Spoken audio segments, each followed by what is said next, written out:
Përmbledhja e ngjarjeve kryesore të ditës në Radio 7. Nenad Saveski është kryeprokurori i ri i Republikës në Maqedoninë e Veriut. Propozimin që Nenad Saveski të emërohet prokuror publik i Republikës së Maqedonisë së Veriut e vë në votim, ju ftoj të votojmë. Se Nenad Saveski është emëruar prokuror publik i Republikës së Maqedonisë së Veriut. Me 66 vota pro, 2 kundër dhe 8 abstenim, kuvendi zgjodhi kreun e ri të organit të akuzës. Propozimin e qeverisë për zgjedhjen e Saveskit përpara deputetëve argumentoi zëvendës kryeministri dhe ministri i transportit Aleksandar Nikolovski. Maqedonisi nevojitet me dëshirë drejtësia dhe sundimi i ligjit duhet të hapen dhe trajtojnë qartë rastet që do të përmirësojnë imazhin e shtetit dhe sistemin prokurorial dhe gjyqësor, deklaroi Nikolovski në sallën e kuvendit. Nenad Saveski pak para votimit në seancë garantoi një llogaridhënie dhe transparencë radikale, digitalizim dhe kushte pune që një prokuror të mund të kryejë punën e tij pa pengesa në një mënyrë efektive dhe dinjitoze. Ndër të tjera, ai shpreu shqetësim për kapacitetet financiare të organit të akuzës. Më e rëndësishme për të është digitalizimi i punës së prokurorëve.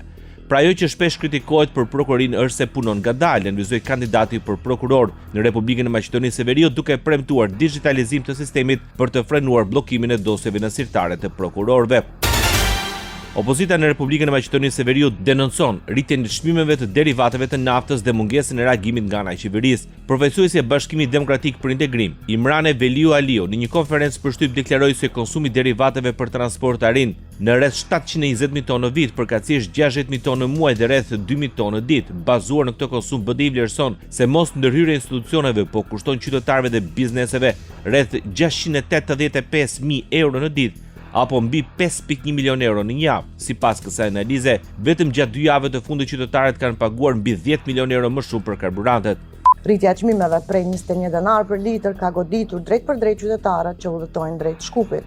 Qytetarët e Tetovës rreth 600 euro më shumë në vit për qytetar, qytetarët e Gostivarit rreth 780 euro më shumë në vit për qytetar dhe qytetarët e Kumanovës rreth 579 euro më shumë në vit për qytetarë.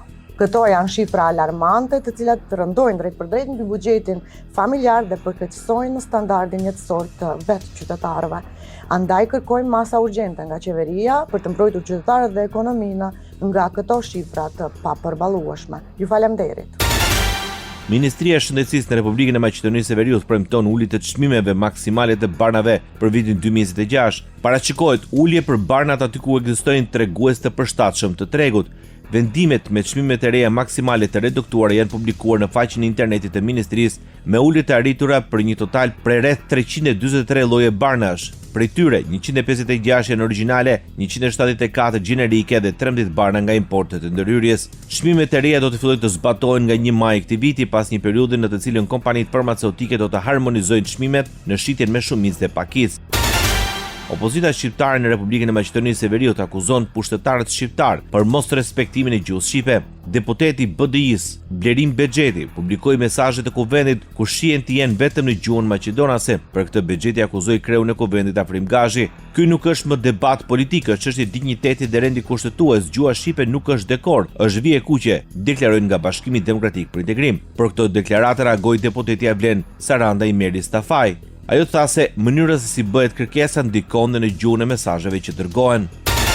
Bullgaria rrit presionin mbi Maqedoninë e Veriut. Gati 1/3 të amendamenteve për raportin e progresit të Maqedonisë së Veriut në Parlamentin Evropian vijnë nga eurodeputetët bullgar. Me afro 100 amendamente të dorëzuar në raportin e eurodeputetit Thomas Vajk për progresin e vendit, përfaqësuesit bullgar duket se po përpiqen të zgjerojnë listën e kushteve dhe të problematizojnë statusin e Maqedonisë së Veriut në procesin e integrimit në Bashkimin Evropian. Përpjekja kryesore e tyre është që të shtyhen përpara ndryshimet kushtetuese. Krahas saj, ata theksojnë rezultatet e pamjaftueshme në luftën kundër korrupsionit, sundimin e ligjit dhe çështje të tjera, duke krijuar hapësirë që në debat të rikthehen dhe temat nga të cilat Bullgaria nuk heq dorë, si festimet e përbashkëta historike, interpretimi i gjuhës, historisë, dosjet të shërbimeve sekrete, gjuha urrëties dhe përmbajtja e teksteve shkollore.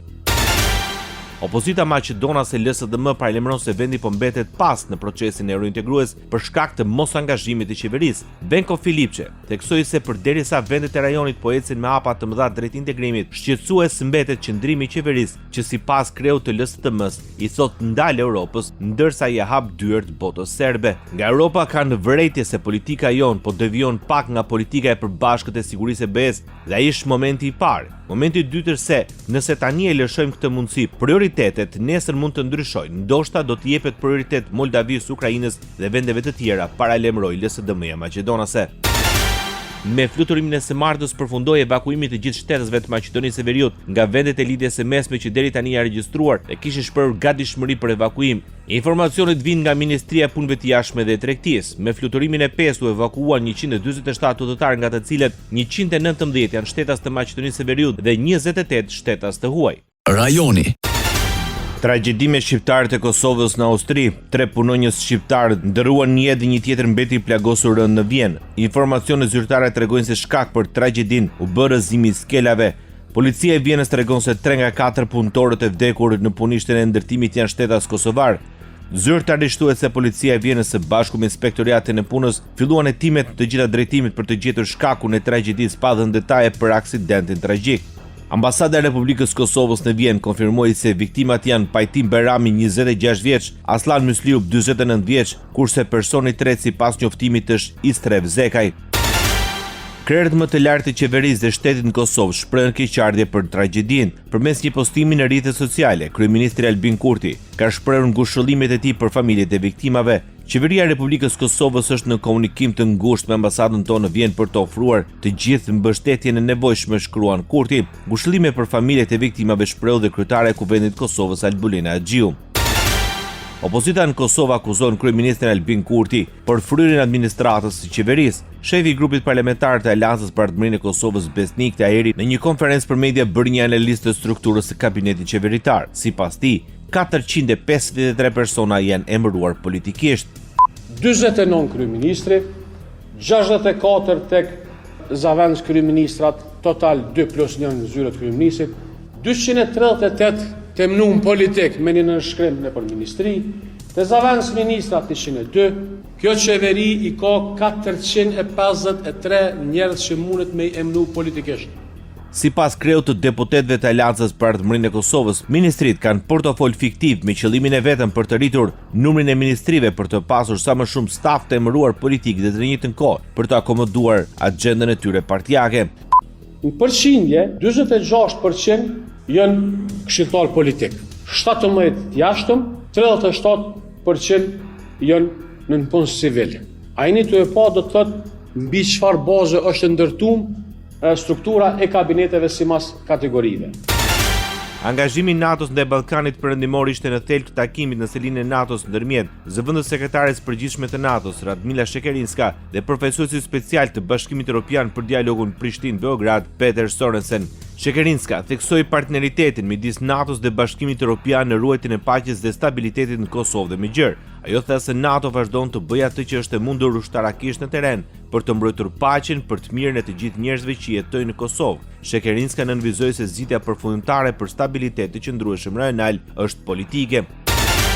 Situata e sigurisë në rajon ishte edhe pjesë e takimit ndërmjet komandantit të KFOR-it Ozgan Ulutash me zëvendës komandantin e korpusit të dislokimit të shpejtë të NATO-s në Itali, Dominik Bidik. Në njoftimin e KFOR-it bëhet e ditur se generali Ulutash rikonfirmoi mbështetjen e KFOR-it për të ruajtur një midis të sigurt dhe të qetë për të gjithë njerëzit që jetojnë në Kosovë në çdo kohë dhe në mënyrë të paanshme. KFOR vazhdon të zbatojë mandatin e tij të bazuar në rezolutën 1244 të Këshillit të Sigurimit të Organizatës së Kombeve të Bashkuara për të kontribuar në një mjedis të sigurt dhe të qetë për të gjithë njerëzit që jetojnë në Kosovë, si dhe në lirinë e lëvizjes në çdo kohë dhe në mënyrë të paanshme. Radio 7, zëri pozitiv i qytetit. Pas gati 8 muaj seancë paraprake, gjykata kundër krimit të organizuar dhe korrupsionit vendosi të kalojë për gjykim dosjen ndaj ish-presidentit Ilir Meta, ish-bashkëshortes së tij Monika Kryemadhe dhe 3 personave të tjerë. Gjyqi ndaj 5 të pandeurve do të nisë pasi të zgjidhet treshja e gjyqtarëve relator, ndërsa gjyqtarja e seancës paraprake Irena Gjoka rrëzoi të gjitha kërkesat për pavlefshmëri dhe papërdorshmëri të provave. SPAK akuzon Metën dhe Kryemadhin për korrupsion, pastrim parash dhe fshehje pasurie. Avokati Ilir Metës, Kujtim Cakrani, deklaroi se ndonse gjykata pranoi se ka mungesë të provave, injoroi kërkesat e pandehurve për t'i plotësuar duke thënë se çështja do të gjykohet në themel. Sipas tij, me vendimin e fundit gjykata vendosi përfundimin e çështjes ligjore dhe fillimin e çështjes politike. Gjykata përsëri nuk u ngrit dot në lartësinë që kërkon detyra, ja kaloi çështjen për gjykim duke na thënë që këto çështje mund të zgjidhen vetëm në themel, që do thotë që gjykata e themelit do të bëj edhe prokurorin, do të bëj edhe gjyqtarin. Unë nuk e kuptoj dot këtë vendim të gjykatës, pavarësisht se ne e prisim një vendim të tillë, por menduam që gjykata të ngrihet në lartësinë e që e kërkon ligji, që e kërkon detyra. Ndërsa për ish bashkëshorten e presidentit Monika Kryemadhi, kjo është një drejtësi qesharake. Ka një gjë shumë të mirë ky vendim, sepse për në Strasburg, për hir të vërtetës, zoti Meta i jep një shans shumë të madh, jo vetëm për të zbardhur çështjen në lidhje me veten e tij, por i jep një rast shumë të madh edhe për të treguar të gjitha ato miliona dollar që taksapaguesit amerikan dhe europian kanë paguar për një sistem drejtësie, me të cilët kryepolicët e prokurorisë, po themi, që thon afërmendsh që gjykata do marrë vendimet tona, siç është ajo të gjithë jemi të barabartë përpara drejtësisë, duke kjo gjë kërkoja ta bëjmë me gërma të harta, afërmendsh gjykata merr vendimin që thot prokuroria. Kryetari i Partisë së Lirisë Ilir Meta deklaroi se përfundimi i seancës paraprake na jep lirim për të çmentuar publikisht të gjitha gënjeshtrat, falsifikimet dhe mashtrimet që ndodhen në Pashikuj. Sipas Metës, Rama Forma ishte një drejtësi me regji për të shtuar korrupsionin me përmasa skizofrenike në Shqipëri, siç e provoi dhe raporti Transparency International. Prokuroria e posaçme në Shqipëri dërgon për gjykim ish zëvendës kryeministrin Arben Ahmetaj dhe 10 të pandehur të tjerë, lidhur me një fraksion të dosjes së inceneratorit të Elbasanit. Për gjykimin e dërguar, ish zëvendës kryeministri Ahmetaj, bashkëshortja Eriola Hoxha dhe ish bashkëshortja Albina Mançka të akuzuar për fshirje të pasurisë dhe pastrimi i produkteve penale e korrupsion. Nga hetimet, Arben Ahmetaj akuzohet se ka konsumuar veprën penale të korrupsionit pasiv në 9 raste. Sipas PAK, Ahmetaj ka përfituar nga Klodian Zoto dhe Mirel Mërtiri si përmarrës të inceneratorëve shumë të konsiderueshme parash nëpërmjet pagesave apo shitjeve fiktive. Dyshohet se i ka fshirur pasurinë apo ka bërë deklarim të rem të ardhurave në 15 raste në bashkëpunim me bashkëshorten dhe ish bashkëshorten e tij. Pastrimi i vijon të mbetet sfidë për bashkitë në Shqipëri në prag të hapjes së turizmit për sezonin veror. Ministri i Pushtetit Vendor, Ervin Demo, premtoi se qeveria vazhdon të mbështesë bashkitë me instrumentet e duhura për të realizuar këtë shërbim. Pastrimi vazhdon të jetë një sfidë territor, qeveria vazhdon që të mbështesi bashkitë me instrumentet e duhur për të realizuar këtë shërbim. Kuptohet ne nuk jemi në lartësinë e duhur, ne duhet ta pranojmë këtë fakt, është e rëndësishme që ne t'ia vëmë emrin problemit dhe pastaj mund të kemi mundësi që të gjendë zgjidhje. Ne besojmë që ka akoma shumë hapësirë për të përmirësuar për sa i përket menaxhimit të mbetjeve në tërësi.